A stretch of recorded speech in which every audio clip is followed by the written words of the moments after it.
Եղվարդի Նեկտար ընկերությունը, որն արդեն երկար տարիներ ճանաչված է Հայաստանում որպես փորձառու մեղվաբուծական կազմակերպություն, այժմ կանգնած է իրավական բարդ իրավիճակի առաջ։ Ընկերության նախկին տնօրեն Գևորգ Մկրտչյանը, ով արդեն մահացել է, մեղադրվում է այն բանում, որ իր ղեկավարած ընկերությունը մեղր է մատակարարել, սակայն իբր մեղրի փոխարեն մատակարարել է այլ նյութ, որը մեղրի է նման, բայց իրականում մեղր չէ։ Թեև Մկրտչյան ընտանիքը կարող էր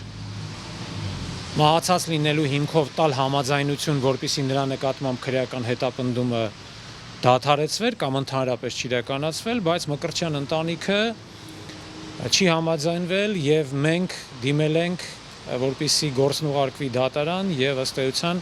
Մկրտչյանը ռեաբիլիտացվի։ Վեճը ծագել է ապահովագրական ընկերության հետ։ Եղվարդի Նեկտար ընկերությունը դիմել է Ռոսգոստրախ Արմենիա, այժմ Լիգա Ինշուրենս ընկերությանը, ստանալու ապահովագրական վճար։ Քանի որ մեծ է եղել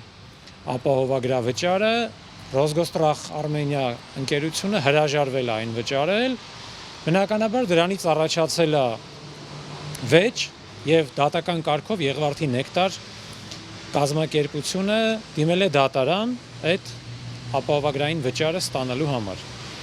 Բայց այդ նույն ընթացքում մեր համար բավական կասկածելի պայմաններում քրեական հետապնդման մարմինները քրեական վարույթ են նախաձեռնել Եղվարդի Նեկտար ընկերության հանգուցյալ տնօրենի եւ այլ պատասխանատու անձանց վերաբերյալ